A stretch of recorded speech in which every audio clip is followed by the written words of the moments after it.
Hi friends, అందరికీ మహాశివరాత్రి శుభాకాంక్షలు. ఈరోజు మనము సైకాలజీ సబ్జెక్ట్లోనే అభ్యాసన టాపిక్ ఎక్స్ప్లెయిన్ చేసుకోబోతున్నాము. అభ్యాసన సిద్ధాంతాలు అంటే ఏంటో ఒకసారి చూద్దాం. అభ్యాసన ఎలా సంభవిస్తుందన్న ప్రశ్నకు సమాధానంగా అభ్యాసన ప్రక్రియను వివరించడానికి వెలుగులోకి వచ్చినవే అభ్యాసన సిద్ధాంతాలు. ఓకే, అందులో ఫస్ట్ది శాస్త్రీయ నిబంధన. దీన్నే ఎస్ టైప్ నిబంధన మారు ఎస్ టైప్ సిద్ధాంతం, నిబంధిత ప్రతిస్పందన అంటాం. ఓకే, మరి నిబంధిత ఉద్దీపన అంటే ఏంటో మీకు క్వశ్చన్ రేజ్ కావచ్చు. అది ఏమంటారు మనం ముందు చూద్దాం. ఓకే, ఇందులో శాస్త్రీయ నిబంధనకు సంబంధించి మీకు పర్ఫెక్ట్ అయితే ఫస్ట్ ఈ క్వశ్చన్స్కి ఆన్సర్ చేయండి, తర్వాత మనం వీడియోలోకి వెళ్దాం. ఓకే, ఇక్కడ ప్రయోగంలో గంట శబ్దాన్ని ఏమంటాము? ప్రయోగంలో గంట శబ్దానికి లాలజలం ఊరుతుంది కదా, మరి గంట శబ్దానికి ఏమంటాం అంటే యూసీఎస్ఆ, యూసీఆరా, యూఎస్ఆ, యూఆర్ఆ, సిఎస్ఆ, సిఆర్ఆ. Okay, next question. ప్రయోగంలో ఆహారానికి లాలజలం రావడం ఆహారాన్ని ఏమంటాం? ప్రయోగంలో ఆహారానికి లాలజలం రావడాన్ని ఏమంటాం? ప్రయోగంలో గంట శబ్దానికి దానికి లాలజలం రావడాన్ని ఏమంటాం? ఇవి క్వశ్చన్స్కి ఆన్సర్ చేయండి. నెక్స్ట్ నేను టాపిక్లోకి వెళ్దాం. ఓకే, అవి తెలిసిన వాళ్ళు ఫస్ట్ కామెంట్ చేయండి. ఫస్ట్ శాస్త్రీయ నిబంధన, దీన్నే ఎస్ టైప్ సిద్ధాంతం నిబంధిత ప్రతిస్పందన అంటాం. మనం ఫాస్ట్ ఇంపార్టెంట్ మాత్రమే చెప్పుకుందాము. ప్రీవియస్ టెట్ బిట్లో కూడా వచ్చినవి కూడా ఎక్స్ప్లెయిన్ చేస్తాను.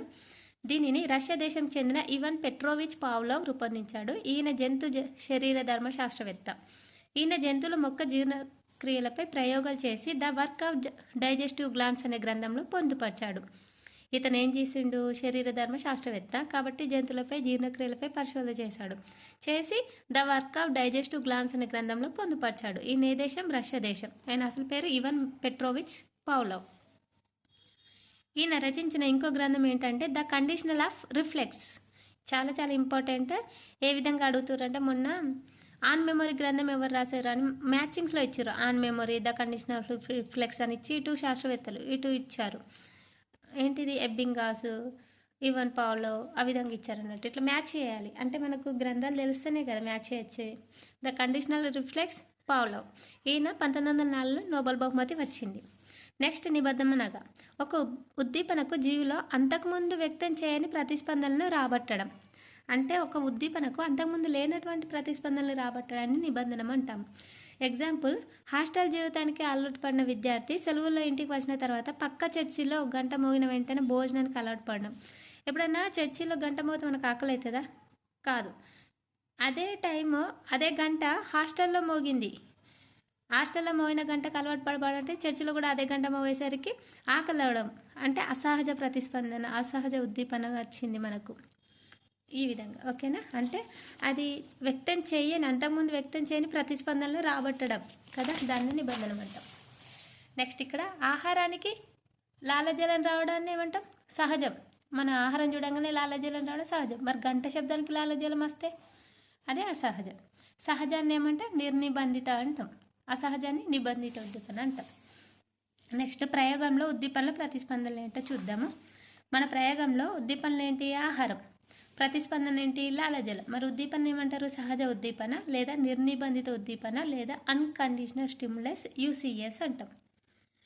ఓకే, ప్రతిస్పందన ఏమంటాం? లాలజలంని ప్రతిస్పందన అన్నాం. దీన్నే సహజ ప్రతిస్పందన, నిర్నిబంధిత ప్రతిస్పందన, అన్కండిషనల్ రెస్పాన్స్, యూసీఆర్. ఇది యూసీఎస్, ఇది యూసీఆర్. ఓకే, నెక్స్ట్ ఆహారానికి లాలజలం రావడం ఇది. మరి గంట శబ్దానికి లాలజలం రావడాన్ని ఏమంటారో చూద్దాం. గంట శబ్దానికి లాలజలం రావడాన్ని అసహజ ఉద్దీపన, దీన్ని నిబంధిత ఉద్దీపన లేదా కండిషనల్ స్టిమ్యులస్, సిఎస్ అంటాం. లాలజలం రావడాన్ని అసహజ ప్రతిస్పందన, నిబంధిత ప్రతిస్పందన, కండిషనల్ రెస్పాన్స్, సిఆర్. మరి ఇప్పుడు మనం అడిగిన క్వశ్చన్కి ఆన్సర్ మీకు అర్థమయ్యే ఉంటుంది. ఒకసారి చూద్దాం. ప్రయోగంలో గంట శబ్దానికి ఇదేముంది? CS, conditional stimulus. వచ్చింది ఆన్సర్. అంటే నిబంధిత ఉద్దీపన, అసహజ ఉద్దీపన అని. ఇక్కడ ప్రయోగంలో ఆహారం ఏంటి? సహజ ఉద్దీపన కదా, సహజ ఉద్దీపన, అన్కండిషనల్ స్టిమ్యులస్. ప్రయోగంలో ఆహారానికి లాలజలం సహజ ప్రతిస్పందన కదా, ఓకే, యూసీఆర్. ప్రయోగంలో గంట శబ్దానికి లాలజలం అసహజ ప్రతిస్పందన, సిఆర్, కండిషనల్ రెస్పాన్స్. ఇప్పుడు ప్రయోగ విధానం చూద్దాం. ప్రయోగ విధానం ఆహారం ఆహారం తీసుకోవడం ద్వారా లాలజలం ఊరింది. ఈ సహజ ఉద్దీపన యూసీఎస్, ఇది యూసీఆర్ సహజ ప్రతిస్పందన నిర్నిబంధం. మరి నెక్స్ట్ గంట శబ్దానికి ఆహారం, గంట కొట్టిండు, ఆహారం ఇచ్చిండు, మళ్ళా లాలజలం వచ్చింది. ఇదేంటి? గంట అనేది అసహజ ఉద్దీపన, ఆహారం అనేది సహజ ఉద్దీపన, లాలజలం రావడాన్ని సహజ ప్రతిస్పందనే. ఎందుకంటే ఆహారం గంట ఉంది, ఆహారం ఉంది, లాలజలం సహజ ప్రతిస్పందన. ఓకే, నెక్స్ట్ థర్డ్ టైం ఏం చేసిండు? గంట శబ్దం చేసి డైరెక్ట్ లాలజలం ఊరింది. అంటే ఫస్ట్ ఏమో ఆహారం ఇచ్చి లాలజలం, తర్వాత గంట శబ్దం ప్లస్ ఆహారం ప్లస్ లాలజలం, థర్డ్ గంట శబ్దానికి లాలజలం వచ్చేసింది. దీని ఏమంటారు? అసహజ ఉద్దీపన, అసహజ ప్రతిస్పందన. ఎందుకంటే గంట కొట్టంగానే లాలజలం వచ్చిందంటే ఎట్లయినా ఆహారం ఇస్తారు అని తెలిసిపోయింది కుక్కకి. నిబంధిత ప్రతిస్పందన, సహజ ఉద్దీపన, నిబంధిత ఉద్దీపన, కండిషనల్ స్టిమ్యులస్. దీన్ని అసహజ ప్రతిస్పందన, నిబంధిత ప్రతిస్పందన, సిఆర్ రెస్పాన్స్. ఇప్పుడు అర్థమైంది కదా? వీటిని బేస్ చేసుకొని క్వశ్చన్స్ ఉంటాయి. ఇప్పుడు పునర్బలన నియమాలు ఉంటాయి. పునర్బలన నియమం, విరమణ విలుప్తీకరణ, అయత్న సిద్ధ సార్థం, ఉద్దీపన సామాన్యీకరణ, ఉద్దీపన విచక్షణ, ఉన్నత క్రమ నిబంధన. ఇవి 6 ఉంటాయి. ఫస్ట్ పునర్బలన నియమం ఏంటో చూద్దాం. ప్రయోగంలో గంట శబ్దానికి ఆహారాన్ని జోడించి ఎంత వేగంగా చేస్తే కుక్క లాలజాన్ని అంత వేగంగా స్రవిస్తుంది. అవును, ప్రయోగంలో గంట శబ్దానికి ఆహారం జోడించడం ఎంత వేగంగా చేస్తే కుక్క లాలజలను అంత వేగంగా స్రవిస్తుంది. ఓకే, ఇక్కడ చూడండి. నిబంధిత ఉద్దీపన అంటే సిఎస్, నిబంధిత ప్రతిస్పందన, నిర్నిబంధిత ప్రతిస్పందన యూసీఆర్. ఎంత బలంగా జోడిస్తే నిర్నిబంధిత ప్రతిస్పందన అంత వేగంగా వస్తుంది. అంటే ఏమంటారంటే అసహజ ప్రతిస్పందన పెట్టి సహజ ప్రతిస్పందన పెడితే అసహజ ప్రతిస్పందన అంత తొందరగా వస్తుంది అని అంటున్నారు. సహజ ప్రతిస్పందన అంత తొందరగా వస్తుంది అంటున్నారు. పాఠశాలలో హాజరు శాతాన్ని పెంచడం కోసం మధ్యాహ్న భోజన పథకాన్ని ప్రవేశపెట్టారు. అంటే హాజరు శాతాన్ని కోసము మధ్యాహ్న పథకాన్ని ప్రవేశపెట్టడం అదొక ఎగ్జాంపుల్. పాఠశాల ఉపాధ్యాయుడు యూనిట్ టెస్టులు, అసైన్మెంట్స్ పూర్తయిన తర్వాత ఎంత వేగంగా బహుమతులు ప్రకటిస్తే అంత వేగంగా పునర్బలనం వస్తుంది అన్నట్టు. కాబట్టి దీన్ని పునర్బలన నియమానికి ఎగ్జాంపుల్. అంటే మనము ఆహారం చూపించి గంట శబ్దం చేసి ఎంత తొందరగా ఆహారం చూపిస్తే అంత తొందరగా సహజ ప్రతిస్పందన వస్తుంది అని చెప్తున్నారు అన్నట్టు. దాన్ని పునర్బలన నియమం అంటారు. సెకండ్ది విరమణ విలుప్తీకరణ. ఇదేంటి చూడు, ఇది పునర్బలానికి పూర్తిగా వ్యతిరేకం. ప్రయోగంలో గంట శబ్దానికి ఆహారం జోడించడం ఎంత నిదానంగా చేస్తే లాలజలం అంత నిదానంగా వస్తుంది. ఎగ్జాంపుల్, విద్యార్థుల చెడు అలవాట్లను తగ్గించడానికి అది వద్దులే కానీ ఇంకో అంటే ఇది అపోజిట్ ఇక అంతే. ఓకే, నెక్స్ట్ అయత్న సిద్ధ సార్థం. ఇది చాలా బాగుంటుంది, ఒకసారి చూడండి. ఇది ఇంకా ఎగ్జాంపుల్ వింటేనే చాలా అర్థమైపోద్ది. రిటైర్ అయిన మిలిటరీ మేజర్ పాఠశాలలో ప్రార్థనలో సమావేశాలు జరుగుతుండగా అటువైపుగా వెళ్తున్న మేజర్కు సౌదాన్ వినగానే మేజర్ కాలు కదలపడం, అనుకోకుండా కాలు కదలపడం అన్నట్టు. అంటే అయత్నం అంటే అనుకోకుండా, వెంటనే. దీనికి కోడ్ ఏంటంటే అనుకోకుండా లాలజలం రావడం కుక్కకి, అనుకోకుండా అన్నట్టు.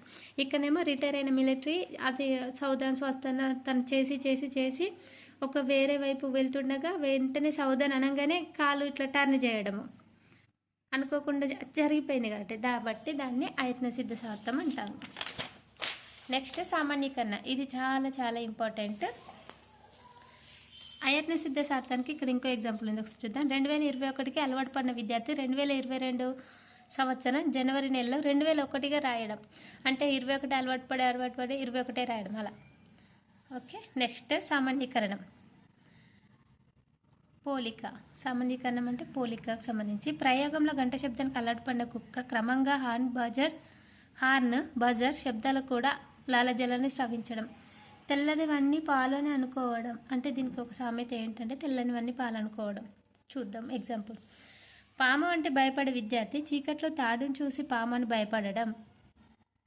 అంటే తెల్లనివన్నీ పాలు అనుకోవడం ఇది కరెక్ట్ అన్నాడు. పాము అంటే భయపడిన వ్యక్తి చీకట్లో తాడిని చూసి కూడా పాము అనుకోవడం, స్ట్రైట్గా ఉందని. ఓకే, మెరిసేదంతా బంగారం అనుకోవడం.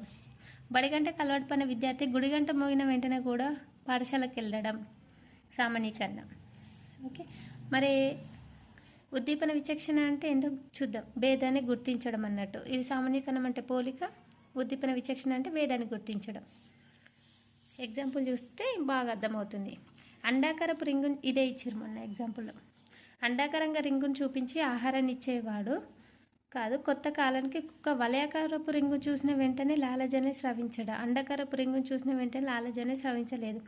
అంటే పావులాగు ప్రయోగంలో వలయాకారపు రింగును చూపించి ఆహారాన్ని ఇచ్చేవాడు ముందు. ఇచ్చి అండాకారపు రింగును చూపిస్తే ఆహారాన్ని ఇస్తే లాలజలం స్రవిస్తుందా? స్రవించదు. వలయాకారపు రింగును చూపించిన వెంటనే లాలజలాన్ని స్రవిస్తుంది. కాబట్టి అండాకారపు రింగును చూసిన వెంటనే లాలజలాన్ని స్రవించలేదు. ఇది ఏమని? తెల్లనివన్నీ పాలు కాదు అని అనుకోవడం. ఫస్ట్ ఏమో తెల్లనివన్నీ పాలు అనుకుంది. అదేంటి? సామాన్యీకరణం. ఇక్కడ దేంది దానికే గుర్తించింది అంటే వలయాకారపు రింగ్ ఏంది, అండాకారపు రింగ్ ఏదని గుర్తించింది. కాబట్టి ఇది భేదాన్ని గుర్తించింది. కాబట్టి ఉద్దీపన విచక్షణ. అంటే రౌండ్ షేప్ ఉన్నది రౌండ్ షేపే, రెక్టాంగిల్ ఉన్నది రెక్టాంగిలే, దేంది దానికని గుర్తించింది అన్నట్టు. ఇక్కడ మళ్ళీ ఒకసారి చూడండి. ప్రయోగంలో పావులో వలయాకారపు రింగును చూపించి ఆహారాన్ని ఇచ్చేవాడు. వలయాకారపు. అండాకారపు రింగును చూపించి ఆహారాన్ని ఇచ్చేవాడు కాదు. కొంతకాలానికి కుక్క వలయాకారపు రింగును చూసిన వెంటనే లాలజలాన్ని స్రవించడం. అండాకారపు రింగును చూసిన వెంటనే లాలజలాన్ని స్రవించలేదు. అంటే గుర్తుపట్టింది అది. ఇక్కడేమో పాము అది చూసినా కూడా, తాడుని చూసినా కూడా పాము అనుకోవడం. అంటే గుర్తుపట్టలేదు. పోలిక ఉంది, సిమిలర్గా ఉండే సేమ్ అనుకుంది. దాన్ని సామాన్యీకరణం అంటాం. పేదని గుర్తుపడితే ఉద్దీపన విచక్షణం అంటాం. ఇంపార్టెంట్, వెరీ వెరీ ఇంపార్టెంట్ ఉన్నత క్రమ నిబంధనం. ఇక్కడ చూడండి. గణితం అంటే భయపడే విద్యార్థి గణిత పుస్తకం, గణిత ఉపాధ్యాయుని, గణిత పీరియడ్ కన్నా భయపడడం. అది ఉన్నత క్రమ నిబంధనం. ఇంజెక్షన్ అంటే భయపడే విద్యార్థి డాక్టర్, హాస్పిటల్, తెల్ల కోటు ధరించిన వ్యక్తిని చూసినా భయపడ్డం. హర్రర్ మూవీ అంటే భయపడే విద్యార్థి వాల్ పోస్టర్ చూసి, సినిమా హాలు, సినిమా పేరు విన్నా భయపడడం. అది ఉన్నత క్రమ నిబంధన. అంటే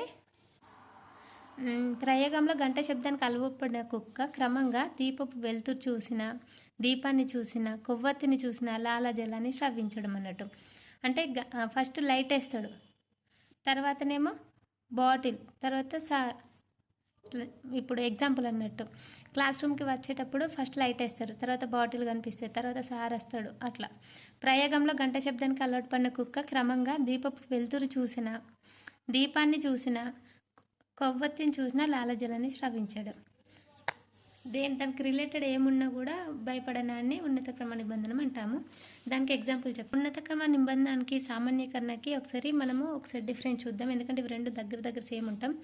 మ్యాథ్స్ టీచర్ చూసి భయపడే విద్యార్థి సైన్స్ టీచర్ని కూడా చూసి భయపడడం సామాన్యీకరణం. అంటే పాముని చూసి, తాడుని చూసి పాము అనుకోవడం. టీచర్ సేమ్ కాబట్టి మ్యాథ్స్ టీచర్ చూసి భయపడే విద్యార్థి సైన్స్ టీచర్ని కూడా చూసి భయపడడం సామాన్యీకరణం. ఓకే. మ్యాథ్స్ అంటే భయపడే విద్యార్థి మ్యాథ్స్ టీచర్ని చూసి భయపడడం, అది ఉన్నత క్రమ నిబంధనం. ఓకే. నెక్స్ట్ ఇక్కడ చూడండి. డాక్టర్ని చూసి భయపడే వ్యక్తి నర్సుని చూసి భయపడడం సామాన్యీకరణం. డాక్టర్ని చూసి భయపడే వ్యక్తి ఇంజెక్షన్ని చూసి భయపడడం ఉన్నత క్రమ నిబంధన. ఇక్కడ అంటే డాక్టర్ని చూసి భయపడే వ్యక్తి, నర్సుని అంటే డాక్టర్ తెల్లకోట వేసుకుంటాడు, సేమ్. కాబట్టి ఇక్కడ తాడును చూసి పాము అనుకోవడం, ఆ విధంగా సామాన్యీకరణ. ఉన్నత క్రమ అంటే మ్యాథ్స్ క్లాస్ విన్నా, మ్యాథ్స్ టీచర్ని చూసానా, ఆ విధంగా మ్యాథ్స్కి సంబంధించి రిలేటెడ్ ఏది చూసినా కూడా, కంటెంట్కి సంబంధించి మొత్తం ఏది దాని రిలేటెడ్ ఏదేది ఉన్నాయో దాన్ని చూసి భయపడ్డాన్ని ఉన్నత క్రమ నిబంధన అంటాం. ఓకే. Thank you friends. ఇందులో మీకు డౌట్స్ ఉంటే అడగండి. Thank you.